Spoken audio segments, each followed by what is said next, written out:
Hello friends, तो कैसे हैं। तो आपका स्वागत है इस चैनल पे। तो आज हम लोग स्टडी करने वाले हैं क्लास 12th का मैथ, जो बेसिक जहाँ शुरुआत होती है क्लास 12th की मैथ, वहाँ से शुरू करने जा रहे हैं। आज की क्लास हमारा फर्स्ट क्लास है इस मैथ के में, ठीक है। तो आज हम लोग जानेंगे कि क्लास 12th का मैथ का शुरुआत कहाँ से होता है, इसका बेसिक पॉइंट क्या होता है। तो आज हम उसी के लिए क्लास लेकर आए हैं आप लोगों के लिए।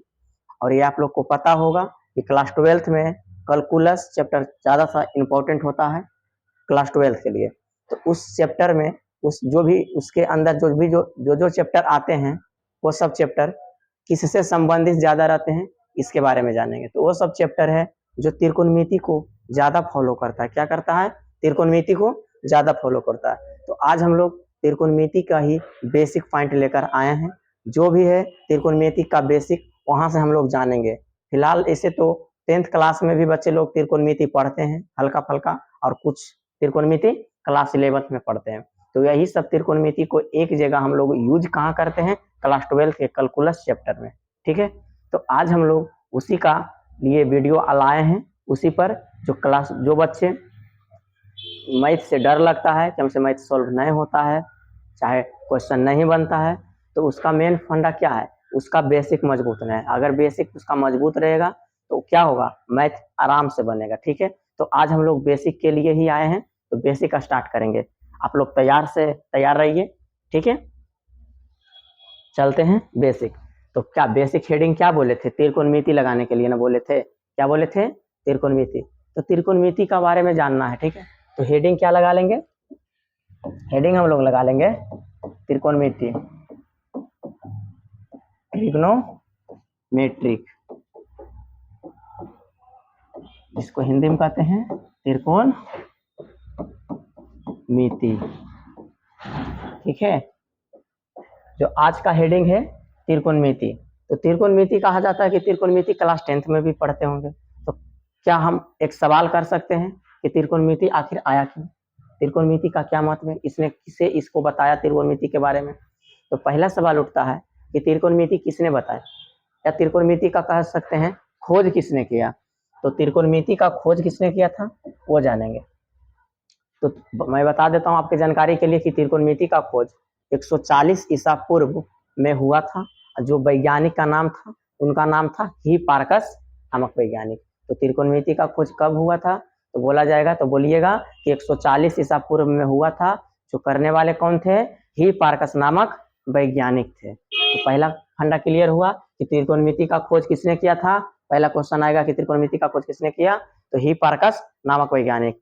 फिर दोबारा बोला जाएगा कि बताइए क्या कब हुआ था, तो 140 ईसा पूर्व में हुआ था। तो हमने यहाँ लिखता हूँ, क्या लिखूंगा कि त्रिकोणमिति का खोज 140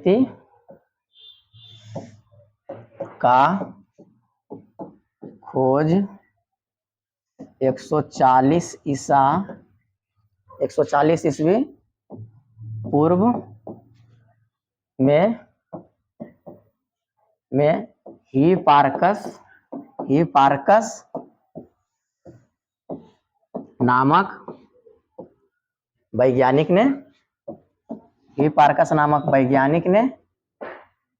पूर्व में हिप्पारकस नामक वैज्ञानिक ने किया था, ठीक है। यहाँ तक क्लियर है। तो क्या बोले? त्रिकोणमिति का खोज किसने किया था?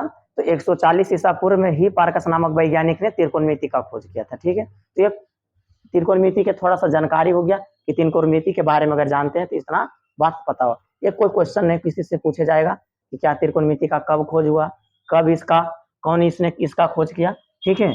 पर अगर चाहे तो इसका बेसिक के लिए ध्यान रहना चाहिए थोड़ा सा कि त्रिकोणमिति का खोज किसने किया था, कब हुआ था, ठीक है। तो हमने यहाँ बता दिया, यहाँ तक क्लियर है। उसके बाद आता है कि आखिर त्रिकोणमिति का अर्थ क्या हुआ है, इसका अर्थ क्या निकलता है। इस जो त्रिकोणमिति हेडिंग है आपका चैप्टर जो बेसिक का, आखिर अर्थ इसका क्या होता है? त्रिकोणमिति का क्या अर्थ होता है, पूछा जाएगा त्रिकोणमिति का क्या अर्थ होता है। तो उसके बारे में हम लोग जानेंगे। ये नोट हो गया, तो आप लोग स्क्रीनशॉट लेना चाहते हैं तो ले लीजिए। उसके बाद हम आगे करते हैं, ठीक है। तो क्या बोले अगला? त्रिकोणमिति का क्या करेंगे? अर्थ क्या होता है, इसका अर्थ क्या निकलता है त्रिकोणमिति का, तो लिखिए त्रिकोणमिति का अर्थ किसे निकलता है, हम निकाल कर दिखाते हैं। ट्रिग्नोमेट्रिक, यही इसका मीनिंग होता है, ट्रिग्नोमेट्रिक होता है। ओके, तो देखिए ये 3 आपको जना रहा है, ये 3 आपको जना रहा, TRI, ट्री, इससे क्या बना, इससे बना, इससे ट्री से बना 3, क्या बना, ट्री से बना 3, मतलब इसका क्या है, TRI ट्री है, ट्री से क्या बना 3 बना। ये सब ग्रीक शब्द हैं, जो ट्री उसको हम लोग क्या कहेंगे, 3 कहेंगे, इससे मतलब 3 कहेंगे, ग्रीक शब्द ये सब, जो भी चैप्टर ज्यादातर यूज करता है मैथ में वो सब ग्रीक शब्द रहता है, ठीक है। तो हम उससे हिंदी निकाल रहे हैं। और इसका देखो गोनो, गोनो माने क्या है, गोनो माने होता है एंगल, क्या होता है, गोनो माने एंगल होता है, ठीक है, गोनो माने एंगल, जो इसको हम क्या कह सकते हैं, कोण कहते हैं हिंदी में, और इसे कितना, इसे कह सकते हैं 3, ठीक है। मतलब TRI, ट्री मतलब क्या हुआ 3, GONO, गोनो माने क्या हुआ एंगल, हम लोग क्या कहेंगे, गोनिया माने एंगल होता है, या गोनो माने एंगल हुआ। और जो आपका क्या बचा, METRIC, मैट्रिक, इससे बनता है मेजरमेंट, रुक जाओ, इससे क्या बना, मेजरमेंट बना, मेजरमेंट, इसको हिंदी में क्या कह सकते हैं, इसे हिंदी में हम लोग माप कहते हैं, ठीक है। मेट्रिक से बना क्या, मेजरमेंट, उसका हिंदी क्या होता है, माप होता है। तो आप समझ सकते हैं कि आपका त्रिकोणमिति का यही मीनिंग है। इस मीनिंग से हमने क्या निकाला, सबका अर्थ निकाला एक एक बाय। तो ट्री का मतलब निकला 3, गोनो का मतलब निकला एंगल, और मेट्रिक का मतलब क्या निकला, मेजरमेंट। तो ट्री माने क्या हुआ 3, 3 का मतलब 3, गोनो माने एंगल, एंगल का मतलब हिंदी कोण, और मेट्रिक मतलब मेजरमेंट, इसका हिंदी माप हुआ। तो मतलब अगर पढ़ा जाए एक साथ 3 कोण माप, मतलब त्रिकोणमिति का अर्थ क्या निकला, 3 कोणों की माप, मतलब 3 कोण, इसमें क्या है इसके बारे में अगर अध्ययन करेंगे तो क्या निकलेगा। तो यहां से एक क्या निकला, लिख सकते हैं कि त्रिकोणमिति का अर्थ क्या हुआ, 3 कोण की माप। ऐसे तो हुआ 3 कोण माप, मतलब इसे सही ढंग से बोला जाए तो 3 त्रिकोणमिति का अर्थ 3 कोण की माप, हमने की लगाया अच्छा लगने के लिए, ठीक है। 3 कोण की माप क्या होता है, होता है, ओके, यहाँ तक क्लियर है। तो कोई पूछेगा आपसे कि त्रिकोणमिति का अर्थ क्या होता है, तो आप लोग बताइएगा कि त्रिकोणमिति का अर्थ होता है 3 कोणों की माप, क्या होता है, 3 कोण की माप होता है। जिससे हमने कैसे निकाला, आप लोग भी निकाल कर बता सकते हैं कि ट्री का मतलब 3 होता है, गोन का मतलब एंगल होता है, मेट्रिक का मतलब मेजरमेंट होता है, ओके। तो इससे सबका हिंदी निकालें तो 3 कोण, त्रिकोणमिति का अर्थ क्या निकला, 3 कोण की माप। तो अगला सवाल कोई करेगा कि अच्छा 3 कोण की माप होता है, ठीक है, तो बोला जाएगा इसमें 3 कोण मतलब एंगल, मतलब कोण के बारे में पढ़ेंगे, तो वह 3 कोण किस में पढ़ा जाएगा, ये भी पूछा जाएगा। आखिर बोला जाए कि 3 कोण किस में होता है, तो हम लोग बोलेंगे त्रिभुज में होता है। चतुर्भुज में क्या होता है, 4 कोण होता है। पंचभुज में क्या होता है, 5 भुजा होता है, 5 कोण बनता है। तो हम लोग 3 कोण के लिए अगर बोला जाए तो कौन त्रिभुज लेंगे, तो त्रिभुज में ही ना हमारा होता है 3 कोण। तो त्रिभुज भी तो बहुत प्रकार के होते हैं, समकोण त्रिभुज होते हैं, समद्विबाहु त्रिभुज होते हैं, तरह तरह के त्रिभुज होते हैं। तो इसमें भी पूछा जाएगा कि क्या हम सभी त्रिभुज में पढ़ सकते हैं, तो नहीं, सभी त्रिभुज में हम नहीं त्रिकोणमिति पढ़ सकते हैं। इसमें एक खास त्रिभुज के बारे में बताया गया है कि त्रिकोणमिति का अध्ययन करना है तो किसी खास त्रिभुज के बारे में करना है। तो उस त्रिभुज का नाम क्या है, तो लिखिए, यहाँ तक आपको क्लियर है तो आप लोग लिख लें इसका, नहीं तो स्क्रीनशॉट ले लें। हम आगे देखते हैं। अगर बोला जाए तो अगला क्या बोलेंगे, इसमें एक त्रिभुज का बताया गया है, उल्लेख किया है, या इसमें बताया गया कि समकोण त्रिभुज में ही हम लोग त्रिकोणमिति का अध्ययन करते होंगे। फिलहाल बच्चों को पता होगा कि आप लोग पढ़े हैं 10th क्लास में, तो आपको पता होगा कि त्रिकोणमिति का किस त्रिभुज में अध्ययन करते हैं। तो त्रिकोणमिति में क्या निकला, त्रिकोणमिति में तो लिख सकते हैं यहाँ कि त्रिकोणमिति में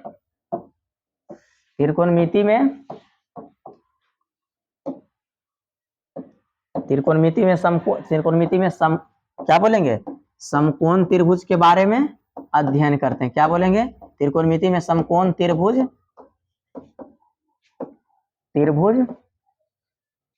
के बारे में अध्ययन करेंगे। ठीक है, समकोण त्रिभुज के बारे में अध्ययन करेंगे। ठीक है, तो बोला जाएगा कि समकोण त्रिभुज त्रिकोणमिति किस में अध्ययन किया जाएगा, तो समकोण त्रिभुज में अध्ययन करेंगे। त्रिकोणमिति में समकोण त्रिभुज के बारे में अध्ययन करेंगे। क्या बोले, त्रिकोणमिति में समकोण त्रिभुज के बारे में अध्ययन हमें करना है। तो समकोण त्रिभुज आप लोग को पता होगा कि कैसा दिखता है, आप लोगों को दिखाते हैं पार कर। ऐसा ही होता है समकोण त्रिभुज, देख लो, जिसका एक कोण क्या होता है 90 डिग्री। इसका पहचान क्या है, जिस त्रिभुज का एक कोण 90 डिग्री हो वह समकोण त्रिभुज होगा। क्या होगा, वह समकोण त्रिभुज होगा।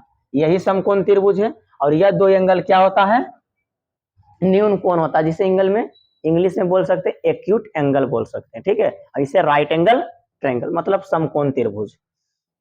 तो आप लोग बताइए कि यहाँ तक कंप्लीट है। अगर कोई पूछेगा कि त्रिकोणमिति में समकोण त्रिभुज के बारे में अध्ययन करते हैं, ये पता है, तो कोई पूछ देगा कि क्या त्रिकोणमिति में किस त्रिभुज के बारे में अध्ययन करते हैं, तो बताइएगा कि समकोण त्रिभुज के बारे में अध्ययन करते हैं। यहाँ तक कंप्लीट है, तो आप लोग नोट कर लें या स्क्रीनशॉट ले लें। तो यहाँ तक हमने बताया, इतना तक पढ़ाया, तो आप लोगों को क्या अगला टॉपिक क्या हो सकता है। इतना तो जान गए कि त्रिकोणमिति का अर्थ ये होता है, तीन कोण की माप, त्रिकोणमिति का समकोण त्रिभुज के बारे में अध्ययन करते हैं। तो आखिर समकोण त्रिभुज भी पढ़ना है ना, क्या समकोण त्रिभुज क्या है, इसमें क्या क्या होता है, इसके कुछ महत्वपूर्ण पद होते हैं इसके अंदर, तो इसके बारे में जानेंगे तभी तो हम लोग त्रिकोणमिति का आगे बढ़ सकते हैं। तो आपका हेडिंग क्या होगा, त्रिकोणमिति में पता चल गया कि समकोण त्रिभुज के बारे में पढ़ना। तो अब समकोण त्रिभुज के बारे में कुछ जान ले, तो हेडिंग क्या होगा आपका, हेडिंग लगा ले समकोण त्रिभुज। क्या, समकोण त्रिभुज, जिसको हिंदी इंग्लिश में क्या कहते हैं, राइट एंगल ट्रायंगल। ठीक है, ये आपका हेडिंग हो जाएगा। क्या होगा, समकोण त्रिभुज राइट एंगल ट्रायंगल। तो अब बात उठता है कि समकोण त्रिभुज किसे कहते हैं, क्या होता है समकोण त्रिभुज किसे कहते हैं। तो देखते हैं समकोण त्रिभुज, डायग्राम से समझिए। आखिर बताइए, ये आपका समकोण त्रिभुज है, यही है ना समकोण त्रिभुज। तो इसी के बारे में डिफिनेशन क्या बताएं, ये पहला जान लो कि समकोण त्रिभुज में वैसा त्रिभुज जिसमें एक भुजा 90 डिग्री हो और दो भुजा न्यून कोण हो, उसे समकोण त्रिभुज कह सकते हैं। क्योंकि आप बताओ कि ऐसा कौन सा त्रिभुज है जिसमें सिर्फ 90, यही एक इकलौता त्रिभुज समकोण त्रिभुज है, राइट एंगल ट्रायंगल है, जिसमें 90 डिग्री बनता है कोण। एक कोण क्या होता है 90 डिग्री। और आप लोग को पता होगा कि त्रिभुज के तीनों कोणों का योग कितना होता है 180 डिग्री होता है, ये जानते हैं। तो अगर यह सिर्फ 90 हो गया तो ये दोनों कोण को जोड़कर कितना होगा 90 डिग्री होगा। 90 तो यही अकेले है। ठीक है, तो सब त्रिकोणमिति में समकोण त्रिभुज इसी को कह सकते हैं कि वैसा त्रिभुज जिसमें एक कोण 90 डिग्री हो, उसे हम समकोण त्रिभुज कह सकते हैं, क्योंकि यही सब त्रिभुज में एक कोण 90 होता है। ठीक है, तो एक डिफिनेशन तो ये हो गया कि समकोण त्रिभुज में एक कोण 90 डिग्री होता है, वैसा त्रिभुज को हम क्या कहेंगे समकोण त्रिभुज। अगर ये त्रिभुज के बारे में कुछ जानना है तो आप लोग बताइए कि त्रिभुज में क्या इसको एक खास प्रकार का एक त्रिभुज क्या है, एक खास प्रकार का समकोण त्रिभुज है जिसमें जैसे ABC है। ठीक है, अगर ये भुजा क्या होता है, तो ये भुजा होता है कर। तो बोला जाएगा कि वैसा त्रिभुज जिसमें दो भुजाओं का वर्गों का योग तीसरे भुजा के वर्ग के अगर बराबर आ जाए तो वो हमेशा त्रिभुज कैसा होगा, तो समकोण त्रिभुज होगा। क्योंकि यह समकोण त्रिभुज ही फॉलो करता है, क्या करता है, वैसा त्रिभुज जिसमें दो भुजाओं का वर्गों का योग तीसरे भुजा के वर्ग के बराबर आता है। ठीक है, तो ये होता है। तो आप लोग इसका अगर डिफिनेशन लिखना चाहते हैं तो आप लोग क्या लिखिएगा, ये लिख सकते हैं इसका डिफिनेशन में कि वैसा त्रिभुज, डिफिनेशन में क्या लिख सकते हैं, वैसा त्रिभुज, वैसा त्रिभुज जिसमें, वैसा त्रिभुज जिसमें दो भुजाओं का योग, दो भुजाओं का वर्गों का योग, वर्गों का योग तीसरे भुजा के वर्ग के बराबर हो, उसे क्या कहेंगे, समकोण, उसे समकोण त्रिभुज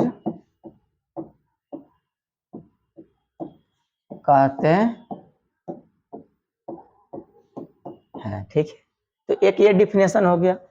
लग रहा होगा देखने में कि लंबा लिखा है, कुछ ज्यादा नहीं। क्या है, वैसा त्रिभुज जिसमें दो भुजाओं का वर्गों का योग तीसरे भुजा के वर्ग के बराबर आता है, तो हम उसे कह सकते हैं समकोण त्रिभुज। अगर शॉर्ट में बताना है तो बोल देना वैसा त्रिभुज जिसमें तीनों कोनों में एक कोण 90 डिग्री हो और अन्य दो कोण न्यून कोण हो, तो क्या कर सकते हैं, उसको भी हम लोग कह देंगे कि समकोण त्रिभुज है, क्योंकि समकोण त्रिभुज में ही एक कोण 90 डिग्री होता है। ठीक है, तो फिलहाल अगर लिखना चाहते हैं दूसरे भाषा में क्या, और दूसरे शब्द में, तो लिख सकते हैं क्या, दूसरे शब्द में अगर बात उठता है तो क्या लिखेंगे, वैसा त्रिभुज, क्या होगा, वैसा त्रिभुज जिसमें, वैसा त्रिभुज जिसमें एक कोण 90 डिग्री हो, तो उस त्रिभुज को क्या कहेंगे, उस त्रिभुज को क्या कहेंगे, समकोण, समकोण त्रिभुज कहते हैं। ठीक है, दिख रहा है, देख लो, थोड़ा सा छोटा कर देते हैं। देखो क्या लिखे, पहला क्या डिफिनेशन दिए, वैसा त्रिभुज जिसमें दो भुजाओं का वर्गों को या तीसरे भुजा के वर्ग के बराबर आवे, तो उस त्रिभुज को हम क्या कहेंगे, समकोण त्रिभुज कहेंगे। और दूसरे शब्द में क्या बताएं कि वैसा त्रिभुज जिसमें एक कोण 90 डिग्री हो, तो उस त्रिभुज को हम लोग समकोण त्रिभुज कह सकते हैं। फिलहाल अगर दोनों में से कोई भी एक आप बता देंगे तो आपको हम समझ जाएंगे कि आपको पता है समकोण त्रिभुज क्या है। ठीक है, यहाँ तक क्लियर है, नोट करना चाहते हैं नोट कर लें या स्क्रीनशॉट ले लें। अब देखते हैं इसका डायग्राम। तो समकोण त्रिभुज का डायग्राम यही होता है। ठीक है, जिसका एक 90 हो, ए है, बी है, सी है। एक क्या है, राइट एंगल ट्रायंगल है। क्या है, राइट एंगल ट्रायंगल, जिसे हम हिंदी में क्या कहते हैं, समकोण त्रिभुज। यही समकोण त्रिभुज का फिगर है, देख ले, यही समकोण त्रिभुज है। इसी के बारे में हम लोग त्रिकोणमिति में अध्ययन करेंगे, इसी के बारे में। ठीक है, तो यहाँ समझ में आ गया। तो समकोण त्रिभुज के बारे में तो यहाँ तक समझ में आ गया कि अगर कोई पूछेगा आपसे कि समकोण त्रिभुज किसे कहते हैं, तो हाँ बताइएगा कि वैसा त्रिभुज जिसमें दो भुजाओं का वर्गों का योग तीसरे भुजा के वर्ग के बराबर आवे, तो हम उसे क्या कहेंगे, समकोण त्रिभुज कहेंगे। और अगर दूसरे भाषा में पूछेगा कि इसे और किसी भाषा में बता सकते हो, तो बताना कि हाँ बता सकते हैं, वैसा त्रिभुज जिसमें एक कोण 90 डिग्री हो या 90 डिग्री हो, उसे हम उस त्रिभुज को क्या कहेंगे, तो हम लोग समकोण त्रिभुज उस त्रिभुज को भी कहेंगे। उसका डायग्राम क्या है, यह है, जिसका एक कोण 90 डिग्री होता है। यहाँ तक क्लियर है तो आप लोग कमेंट करें, आगे बढ़ सकते हैं। यहाँ तक क्लियर है, क्लियर है। चलिए आगे बढ़ते हैं।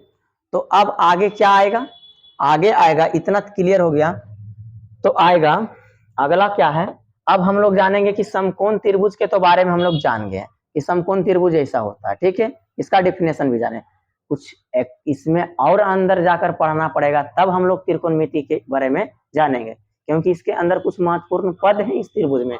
तो लिखेंगे समकोण त्रिभुज के कुछ महत्वपूर्ण पद, समकोण, हेडिंग लगा लेना, समकोण त्रिभुज के महत्वपूर्ण पद, समकोण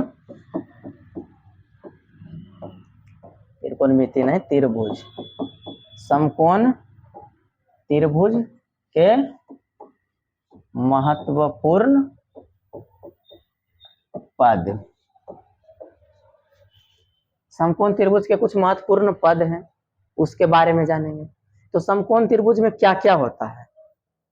एक समकोण त्रिभुज में क्या एक हाइपोटेनस कर्ण होता है, दूसरा क्या होता है परपेंडिकुलर लंब होता है, तीसरा क्या होता है बेस होता है, ठीक है, आधार। ये तीनों से ही ना ये समकोण त्रिभुज निर्माण हुआ। ऐसा तो कि नहीं हम नया बता रहे हैं, ये पहली बार बता रहे हैं, ये पहले भी जानते होंगे कि समकोण त्रिभुज में क्या क्या होता है। एक हाइपोटेनस कर्ण होता है, एक परपेंडिकुलर लंब होता है और एक बेस होता है, जिसे हम हिंदी में आधार कहते हैं। तो पहला हम लोग क्या जानेंगे, इसका जानेंगे क्या इसमें समकोण त्रिभुज में क्या होता है। पहला क्या होता है लंब, कि पहला क्या जानेंगे कर्ण, क्या जानेंगे कर्ण जानेंगे। क्या जानेंगे हम लोग, पहला होता है इसमें कर्ण, हाइपोटेनस कहते हैं, क्या कहते हैं कर्ण। तो आप हेडिंग लगा लें हाइपोटेनस, ठीक है, कर्ण होता है। इसका पहला अगर पद हो, तीन पद होता है, क्या होता है हाइपोटेनस के कुल कितने पद होते हैं, तीन पद होते हैं उसमें अंदर। समकोण त्रिभुज के अंदर कितने पद होते हैं, तीन। पहला होता है हाइपोटेनस, दूसरा क्या होता है परपेंडिकुलर, तीसरा क्या होता है बेस, जिसे लंब आधार और कर्ण, इसी तीनों से हम लोग पूरा समकोण त्रिभुज बना है। लंब आधार कर्ण से समकोण त्रिभुज बना है। तो पहला जानेंगे कि कर्ण कैसे पहचानेंगे, कर्ण कौन होता है उस त्रिभुज में, ये कैसे जानेंगे। तो आप लोग को बता देता हूं फिलहाल। यहाँ देखो ये क्या है 90 डिग्री, ये क्या है समकोण त्रिभुज है, ओके। तो इसमें बोलेगा कौन साइड कौन भुजा है जो कर्ण है, ये पहला सवाल। तो हम बताते हैं कि जो 90 डिग्री के सामने होता है वो क्या होता है हाइपोटेनस होता है। क्या होता है हाइपोटेनस, कर्ण होता है। कौन होता है अगर पूछा जाए तो कौन होता है हाइपोटेनस, तो 90 डिग्री के जो सामने वाला भुजा होता है वह हमारा हाइपोटेनस होता है, कर्ण होता है।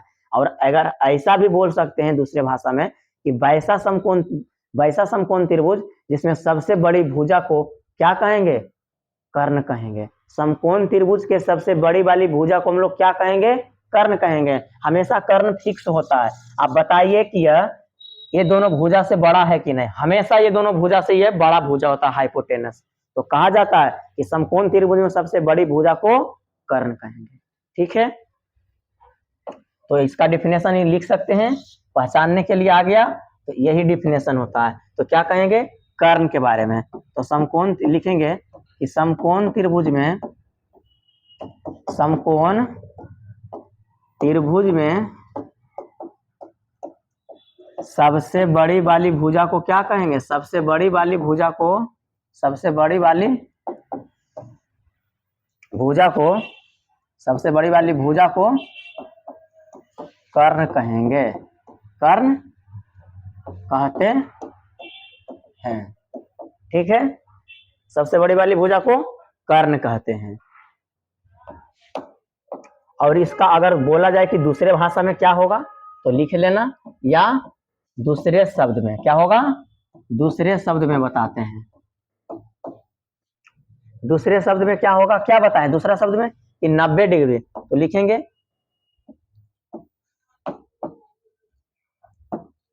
समकोण त्रिभुज में, क्या लिखेंगे दूसरा में, समकोण त्रिभुज में 90 डिग्री के सामने, 90 डिग्री के सामने वाला भुजा को कर्ण कहेंगे, कर्ण कहते हैं। तो देख लिए कि कर्ण का हमने इसमें भी दो डिफिनेशन दिया। पहला क्या हुआ कि समकोण त्रिभुज में सबसे बड़ी वाली भुजा को हम लोग कर्ण कहेंगे, और दूसरा क्या बताएं कि समकोण त्रिभुज में 90 डिग्री के जो सामने वाला भुजा होता है वो कर्ण होता है। यह हमने फिगर से भी समझाया था, इसको देख लो। यहाँ तक नोट है? तो देखो हम फिगर बनाते हैं।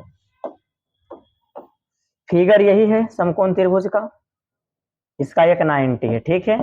तो बताओ यहाँ हाइपोटेनस पूछा जाएगा तो क्या होगा, यह होगा क्या, हाइपोटेनस, जिसे ये क्या कहेंगे, कर्ण कहेंगे, जिसे क्या कहेंगे, कर्ण कहेंगे। 90 डिग्री के सामने है और सबसे बड़ी भुजा भी यही है, यही बोला ना सबसे बड़ी भुजा है, सबसे बड़ी भुजा यही है। ये दोनों से सबसे बड़ी भुजा होता है ये।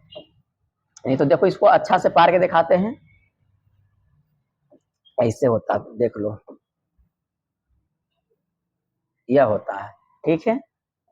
ये हाइपोटेनस, ये क्या है, 90 डिग्री, ठीक है। सीधा से पढ़ने खड़ा होता है तो क्या हुआ, ये क्या हुआ, हाइपोटेनस हुआ, सबसे बड़ी भुजा भी है और 90 डिग्री के सामने भी है। तो हम उस भुजा को क्या कहेंगे, कर्ण कहेंगे। और कर्ण कभी बदलता नहीं है, इस त्रिभुज में हमेशा फिक्स कर्ण यही रहेगा, हमेशा के लिए यही कर्ण रहेगा। तो हमने कर्ण के बारे में जाना, ठीक है। अब अगला क्या आता है, अगला आता है, देख लो, नोट कर लें इसे। अगला आएगा किस, क्या, परपेंडिकुलर आएगा। क्या आएगा, परपेंडिकुलर। चलिए परपेंडिकुलर मतलब लंब के बारे में जानेंगे। दूसरा क्या आएगा, हेडिंग लगा लो, दूसरा क्या आएगा, परपेंडिकुलर, जिसे क्या कहेंगे, लंब कहेंगे। तो पहला समझो, परपेंडिकुलर और बेस, इसमें एक ऐसा रिलेशन होता है, समझना। कर्ण में तो पहला क्या फिक्स है, तो वह सबसे बड़ी भुजा का होगा जो कर्ण होगा, और 90 डिग्री के सामने भी होगा, कर्ण होगा। और बात उठता है कि परपेंडिकुलर कौन होगा। तो इधर देख लो, त्रिभुज से पहले समझ लो, उसके बाद हम लोग डिफिनेशन में जाएंगे। यही है समकोण त्रिभुज, इसी के बारे में हम पद जान रहे हैं। ये 90 डिग्री होता है और ये कोई एंगल है थीटा, ठीक है, एक्यूट एंगल थीटा है। तो कहा जाता है कि न्यून कोण के सामने वाला भुजा को हम लोग क्या कहेंगे, परपेंडिकुलर कहेंगे। अगर इस त्रिभुज में दर्शाया गया कि यह क्या है, न्यून कोण है, ओके, तो बोलेंगे, बोला जाएगा कि बताइए इस त्रिभुज में, इस समकोण त्रिभुज में लंब कौन है। तो क्या बताएंगे, तो लंब, इसको बताने के लिए पहला बता देते हैं कि न्यून कोण के सामने वाला जो भुजा होता है हमेशा परपेंडिकुलर होता है, ठीक है। परपेंडिकुलर मतलब लंब होता है, समझ गए, क्या बोले, परपेंडिकुलर लंब होता है। यही इसका पहचानने का ट्रिक है। अगर एक्यूट एंगल के जो सामने वाला भुजा होगा वह क्या होगा, लंब होगा, परपेंडिकुलर। ये तो फिक्स है कि हाइपोटेनस से होगा, कर्ण होगा। और जो बचता है, जब हम लंब, आधार, लंब और कर्ण को जब हम पहचानिए लेंगे तो बताइए कि इसमें तीन भुजा है, 1 2 3, जिससे हमारा समकोण त्रिभुज बना। तो हम इसमें पहचान लें कि यह क्या है, कर्ण है, हाइपोटेनस है, ये क्या है, परपेंडिकुलर लंब है। तो जो बचता है ये क्या है, बेस है। क्या है, बेस है, मतलब कहा जाए तो आधार है। क्या है, जो बचता है वो आधार है। तो परपेंडिकुलर समझ में आया। तो ये फिक्स नहीं, हम क्या बोले कि ये हाइपोटेनस फिक्स होगा, हमेशा यही होगा, सबसे बड़ी भुजा होगा हाइपोटेनस। पर याद रखना, अभी एंगल के अनुसार यह लंब हुआ, कभी यह भी लंब हो जाएगा, कभी आधार यह भी, अभी इस त्रिभुज के आधार पर ये आधार यह हुआ, कभी ये भी आधार हो सकता है। तो आधार लंब चेंज करेगा किसके अनुसार, एंगल के अनुसार। अगर यही थीटा यहाँ रहता, यही थीटा यहाँ रहता, तो इसके सामने वाला क्या हो जाता, लंब हो जाता, इसके सामने वाला ये लंब हो जाता। अगर यही यहाँ थीटा है तो इसके सामने वाला तो ये लंब अभी हो जाएगा, ठीक है। तो लंब और आधार, लंब का सिचुएशन समझ में आया। लंब क्या है, अगर हम इसको पार देते हैं, बोलते हैं ये हमारा थीटा है, तो बताइए लंब कौन है, तो इसके अनुसार क्या होगा, यह लंब हो जाएगा और यह तो हाइपोटेनस ही होगा सबसे बड़ी भुजा लंबे डिग्री के सामने, और यह क्या है, बेस है। तो देख लिए कि त्रिभुज के अनुसार लंब आधार बदलते रहेगा, लंब आधार बदलते रहेगा, पर हाइपोटेनस कभी नहीं बदलेगा। तो क्या बोले, अगर लंब को पहचानना है तो सबसे अच्छा ट्रिक बताएं कि जो न्यून कोण के सामने वाली भुजा को लंब कहेंगे। क्या कहेंगे, न्यून कोण के सामने वाला भुजा को लंब कहेंगे। न्यून कोण दर्शा दिया जाएगा, आपको पार देगा, ये बोलेगा यह न्यून कोण है, या तो बोलेगा यह न्यून कोण है, और कोई एगो बोलेगा, तो ये बोल दिया तो इसके सामने हो जाएगा लंब, अगर ये बोल दिया तो इसके सामने हो जाएगा लंब। ठीक है, समझ में आया, और जो बचता है वो हमारा बेस कहलाता है। आशा करता हूं कि आप लोग को समझ में आया होगा लंब। तो देखिए क्या लिखेंगे कि लिखेंगे समकोण त्रिभुज में, क्या लिखेंगे डिफिनेशन, समकोण त्रिभुज में न्यून कोण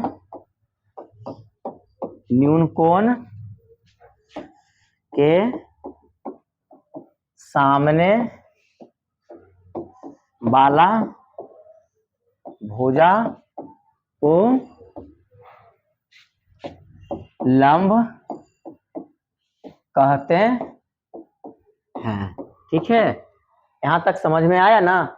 समकोण त्रिभुज के बारे में पता चला, हाइपोटेनस के बारे में क्या पता चला कि 90 डिग्री के सामने होगा जो हाइपोटेनस होगा, और अभी क्या बताएं, लंब। जो क्या बताएं, समकोण त्रिभुज में न्यून कोण के जो सामने वाला भुजा होता है वो क्या होता है, लंब होता है।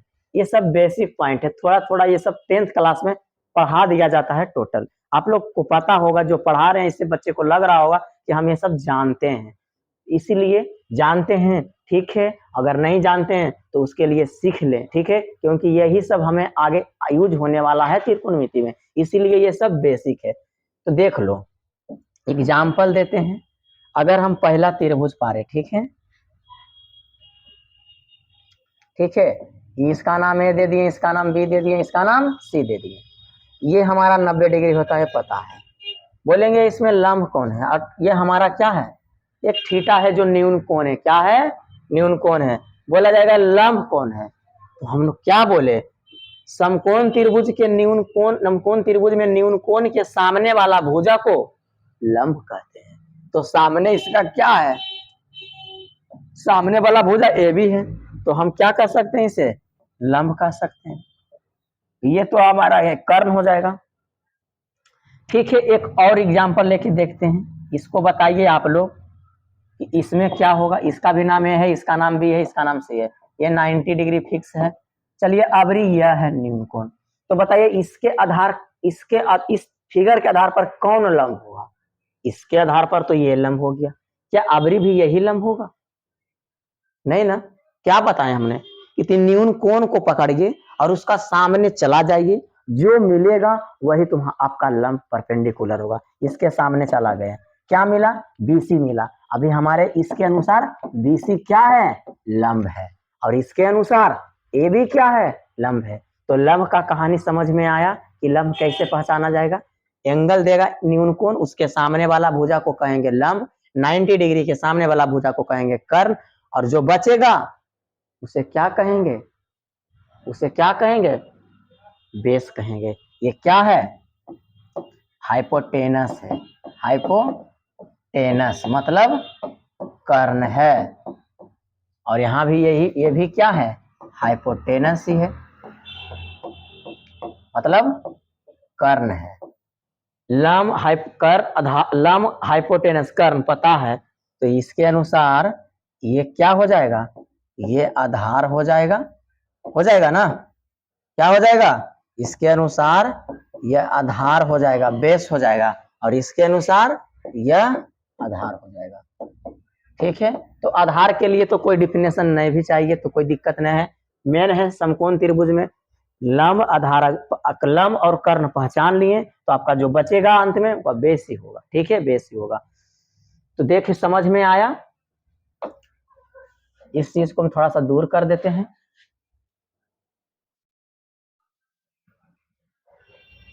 देख लो, ठीक है, एगो यह दिए पहला, दूसरा एग्जाम्पल ये दिए, समझ में आया।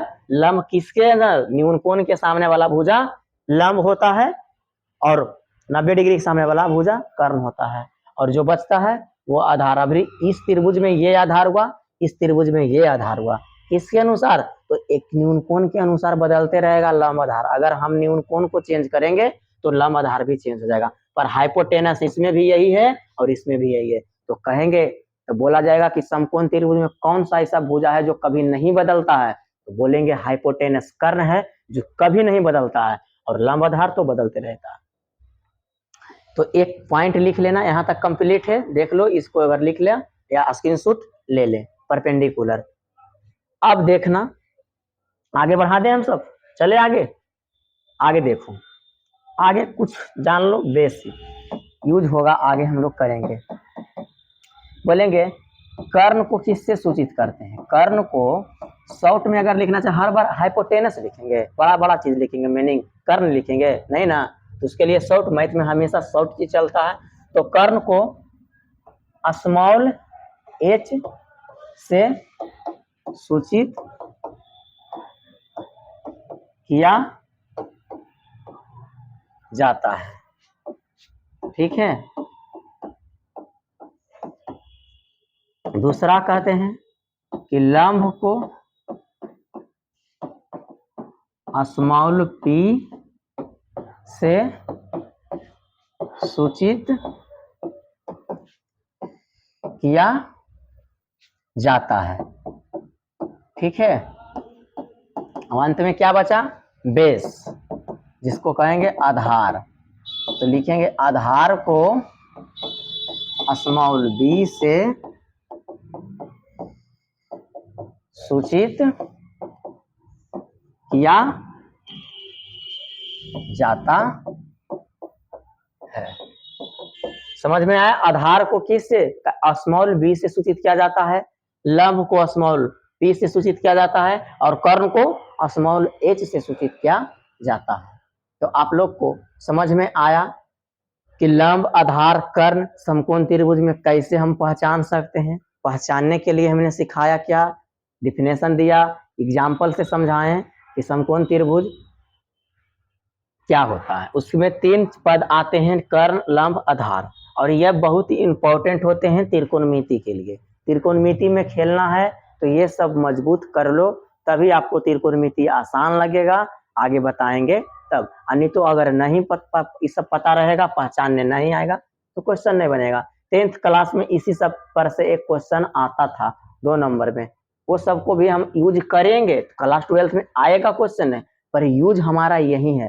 क्लास 12th के बड़े बड़े मैथ बनाने के लिए कुछ छोटे छोटे को जानना होगा, यही सब से हम लोग बड़े बना सकते हैं क्वेश्चन, ठीक है। तो ये सब क्लियर है, यहाँ तक तीनों यहाँ तक कंप्लीट है। तो हमने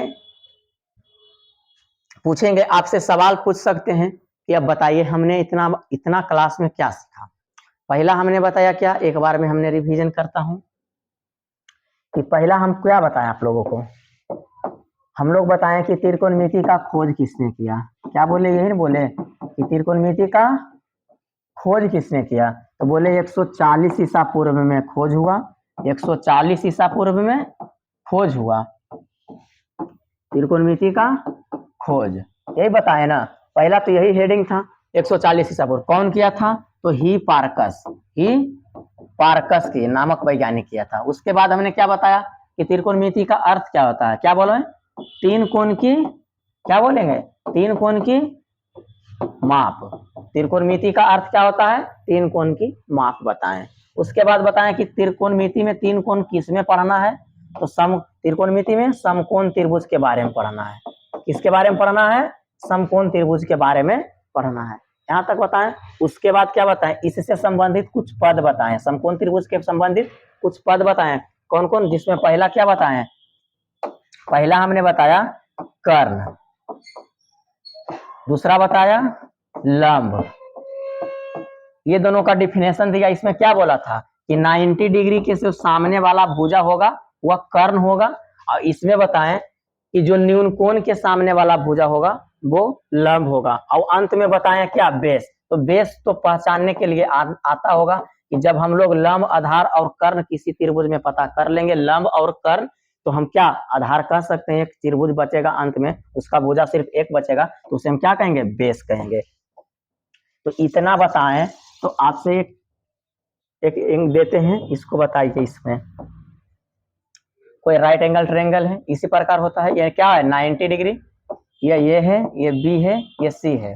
तो क्वेश्चन कहेंगे कि लंब कौन भुजा है, आधार कौन है, और बोलेंगे कर्ण कौन है। इसमें आपसे पूछेंगे, ए बी सी नाम दे दिए हैं, नाम से भी बता सकते हैं। और ये क्या है, आपका एक एंगल न्यून कोण है। तो पहला है लंब बताना। लंब बताने के लिए क्या बताए थे कि न्यून कोण के सामने वाला भुजा क्या होता है, लंब होता है। तो लंब के लिए क्या बोलेंगे, ये भी होगा, ये भी भुजा है ना लंब, ये भुजा का नाम क्या है, ये भी है। दूसरा आधार बताना है। आधार बताने से पहले हम क्या बताएंगे, कर्ण। तो क्या बोले, कर्ण किसे बोलते थे, सबसे बड़ी भुजा को कर्ण बोलेंगे समकोण त्रिभुज में। सबसे बड़ी भुजा ये भुजा कौन है, एसी है। कौन है, एसी है। एसी को हम क्या कहेंगे, कर्ण कहेंगे। और दूसरा में डिफिनेशन में भी बताए थे कि 90 डिग्री के सामने वाला भुजा क्या होगा, कर्ण होगा। और अंत में जो बचेगा वह क्या होगा, बेस हो जाएगा। क्या हो जाएगा, बेस कौन है, बीसी है। ये तीनों को पहचानने के लिए आज का हमारा यहीं तक था कि ये तीनों को पहचानने के लिए सिखाना था, और इसके अनुसार ही हम अगले त्रिकोणमिति में जब इन करेंगे तब हम सब ये सब का यूज सीखेंगे कि कहाँ कहाँ यूज है, इसका क्वेश्चन कैसे बनाया जाता है। तो आप लोग यहाँ तक जरूर कंप्लीट करें। क्या पहला पढ़ाया, खोज बताया, वैज्ञानिक का नाम बताया, उसके बाद इसका अर्थ बताएं, उसके बाद समकोण त्रिभुज के बारे में बताएं, डिफिनेशन दिए कि दो भुजाओं का वर्गों के तीसरे भुजा के वर्ग के बराबर हो समकोण त्रिभुज। उसके बाद उससे संबंधित कुछ पद बताएं, लंब, आधार, कर्ण, और तीनों का डिफिनेशन बताएं, जिसमें हमने लंब कर्ण का डिफिनेशन बताया, लंब का डिफिनेशन बताया। और जब दो चीज का डिफिनेशन निकालने आ जाए तो तीसरा तो ऑटोमेटिक बता सकते हैं। इसमें जब दो चीज हम पता कर लेंगे तो ये ऑटोमेटिक पता चलेगा कि ये आधार है। इसमें एक क्वेश्चन बोले थे कि समकोण त्रिभुज में अगर पूछा जाए कि समकोण त्रिभुज में ऐसा कौन सा भुजा है जो हमेशा के लिए बदलता कभी नहीं, फिक्स होता है, तो कौन हो बताए थे, कर्ण जो है हमेशा के लिए फिक्स होता है, और ये दोनों एंगल के अनुसार बदलते जाते हैं। ठीक है, तो आज तक हमारा यहीं तक क्लास था, और इसका अगला आएगा लेक्चर 2, जिसमें हम लोग इसके बारे अगले अध्ययन करेंगे आगे। ठीक है, जिसमें त्रिकोणमिति के बारे में अध्ययन करेंगे। आज हमारा बेसिक क्लास यहीं तक एंड है। ठीक है।